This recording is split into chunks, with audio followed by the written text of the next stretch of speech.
પ્રમુખ સ્વામી મહારાજ 40 લાખ લોકોને વ્યક્તિગત મળ્યા, 4 મિલિયન. એના પ્રશ્નો સાંભળ્યા, એના પ્રશ્નોના સમાધાન આપ્યા. 7.5 લાખ પત્રો ઉપર વાંચીને ઉત્તર લખ્યા.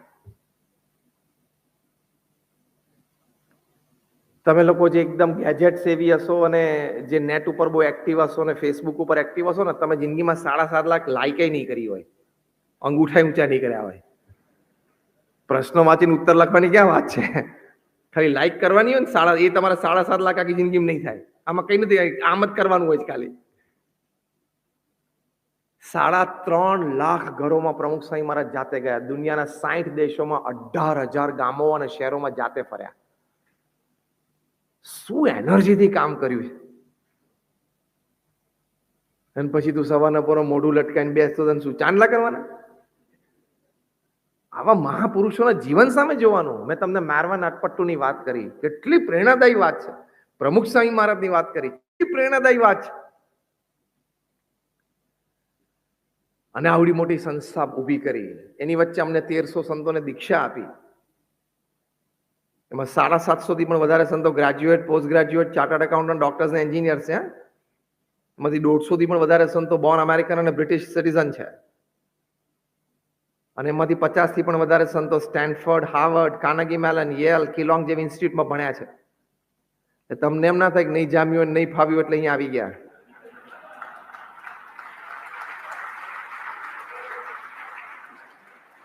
બધું જામેલું જતું ને ફાવેલું જતું. તમારામાંથી 1991 પછી જન્મ્યા હોય આંગળી ઊંચી કરો તો ઘણી બધી આંગળી ઊંચી રાખો, હાથ ઊંચા રાખો. લગભગ 50%, આઈ થિંક 60% લોકો એવા છે કે જે 1991 પહેલા જન્મ્યા. હાથ ઊંચો રાખો. મારે તમને હજી એક વાક્ય કહેવું છે. 1991 પછી જન્મ્યા બધા હાથ ઊંચો રાખો. હવે વાક્ય મારે એટલું કેવું છે, તમે લોકો જન્મ્યા ને એ પહેલા મેં મારું એન્જિનિયરિંગ પૂરું કરી દીધેલું. તમને એમ ના થાય કે નહીં જામ્યું હોય, નહીં ફાવ્યું હોય, નહીં ગમ્યું હોય એટલે અહીંયા આવી ગયા. હા, તમે લોકો જન્મ્યા એ પહેલા અમારી વખતે કોઈ પ્રાઇવેટ એક પણ એન્જિનિયરિંગ કોલેજ નહોતી કે 55% કોમ્પ્યુટર એન્જિનિયરિંગમાં મળી જાય એવું નહોતું. 48% બહાર જઈ આવે કે મહારાષ્ટ્રમાં, કર્ણાટકા બાજુ કોમ્પ્યુટર એન્જિનિયરિંગ કર્યું. 12માં કેટલા? 52. લે, એવું નહોતું. ગુજરાતમાં ખાલી 5 કે 6 જ એન્જિનિયરિંગ કોલેજ હતી. હું એટલા માટે કહું છું કે તમને એવો અંદાજ ના આવે કે ભાઈ એમને અહીં આવી ગયા હશે. એમને we know what is life, we know what is academics. અને આટલી મોટી સંસ્થા ચાલે છે, એમાં મેનેજમેન્ટ, એડમિનિસ્ટ્રેશન, એચઆરમાં અમારા સંતો ફૂલ્લી ઇન્વોલ્વ છે. એમનામાં સંસ્થા આટલી મોટી ચાલે નહીં. તો પ્રમુખ સ્વામી મહારાજ આવું કાર્ય કર્યું. એમનું જન્મ શતાબ્દી મહોત્સવ આ વર્ષે અમે ઉજવી રહ્યા છીએ. આવા મહાપુરુષોના જીવનમાંથી પોઝિટિવિટી લેવાની. લોસ એન્જલસ મંદિરની બાંધકામ શરૂ થયું અમારું ચિનો હિલ્સમાં, દિલ્હી અક્ષરધામ જેવું કેમ્પસ છે. ફાઉન્ડેશન લેવલ ઉપર આવ્યું ત્યારે ખબર પડી કે આ ઝોનમાં તો 36 ફૂટથી ઉપર જવાય જ નહીં. ગવર્મેન્ટનો કાયદો જ નથી. ગ્રીન ઝોનમાં આવે છે. અને મંદિરો તો 76 ફૂટ ને 86 ફૂટ ઉપર જતા હોય. મેજર પ્રશ્ન. સ્ટોનનું ફાઉન્ડેશન પૂરું થઈ ગયું પછી આ પ્રશ્ન આવે એટલે પ્રમુખ સ્વામી મહારાજને ફોન ઉપર ટ્રસ્ટી વાત કરી, સ્વામી આ પ્રશ્ન છે. સ્વામી કે વાંધો નહીં, અમે ભગવાનને પ્રાર્થના કરશું પણ આનું કંઈક સમાધાન મળશે. શું પોઝિટિવિટી. 40 એકરના પ્રોજેક્ટ ઉપર તમારો ફાઉન્ડેશન બહાર આવે ને પછી આ પ્રશ્ન આવે એટલે. પણ પછી મેં કહ્યું ને એમ, કોઈ પણ ટાળું તમે આખા પ્રવચનમાંથી કશું લઈને ના જાઓ તો એક લઈને જજો, તાળું ચાવી. બસ એટલું યાદ રાખજો. તમારા જીવનના કોઈ પણ તાળાની ચાવી ક્યાંક છે. હવે તમે શોધો એટલો સમય લાગે. ભગવાનની ઈચ્છા ને કુદરતની ઈચ્છા તમને મળે એટલો સમય લાગે, પણ ત્યાં સુધી ધીરજ રાખીને શોધવાનું ચાલુ રાખવાનું. અને સમાધાન થયું, મળ્યું, કાયદાકીય રીતે બધું ક્લિયર થયું, જ્યુરીએ ક્લિયર કર્યું. અને આજે ત્યાં દિલ્હી અક્ષરધામ જેવું મોટું કેમ્પસ લોસ એન્જલસમાં કેલિફોર્નિયામાં ઊભું છે. બધા જ પ્રશ્નો એમને જીવનમાં જોયા છે, પણ પોઝિટિવ, ઓલવેઝ સકારાત્મકતા. અને આ પ્રકારની વાતો રોજ જોઈએ. હા, તો પોઝિટિવિટી રહે. તમને એમ થાય કે એકવાર ચલો આજે અહીં સરસાણ આવીને પ્લેટિનમ મોલમાં પ્રવચન સાંભળી લીધું, હવે નહીં વાંધો આવે, પણ કાલે વાંધો આવે, પરમ દિવસે આવે.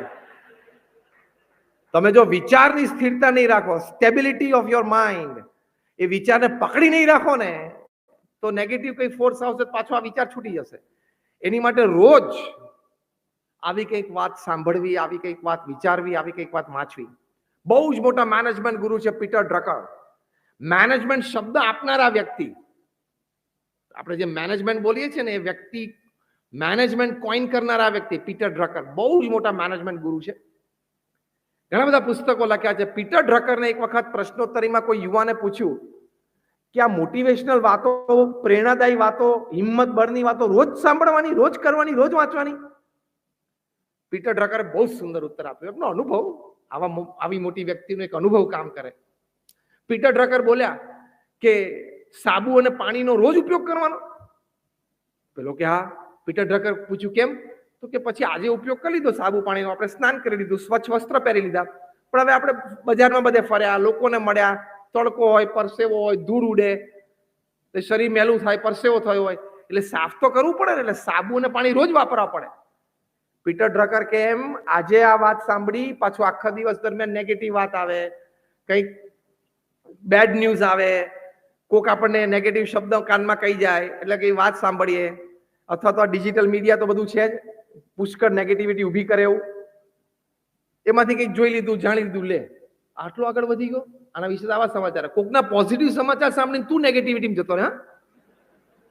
હા, તો મારી સાથે જ ભણતો હતો, આ તો ભેગો જ નોકરી કરતો હતો, હા ત્યાં પહોંચી ગયો.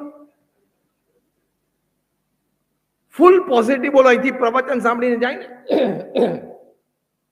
ફૂલ પોઝિટિવિટીનું પ્રવચન સાંભળીને જાય ને, ઘરે પહોંચે ને ફૂલ તાકાતમાં હોય, અને એમાં જો બરોબર ઘરનો દરવાજો ખોલે ને એ જ વખતે પાડોશી હોય એના મર્સિડીઝ ગાડીની પેલી ગિફ્ટ પેક ખોલતો હોય, ઓ માય ગોડ, બધું શ્રવી જાય, હા, બધી એનર્જી જતી રહે.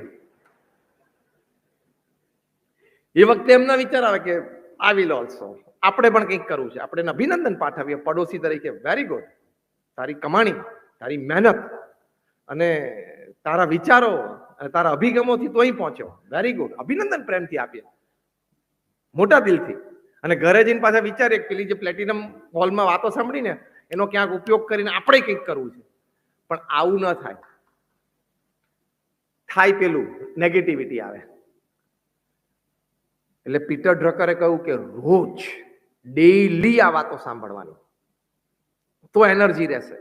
Like soap and water, you have to have motivation and inspiration. You have to have energy talks every day in your life.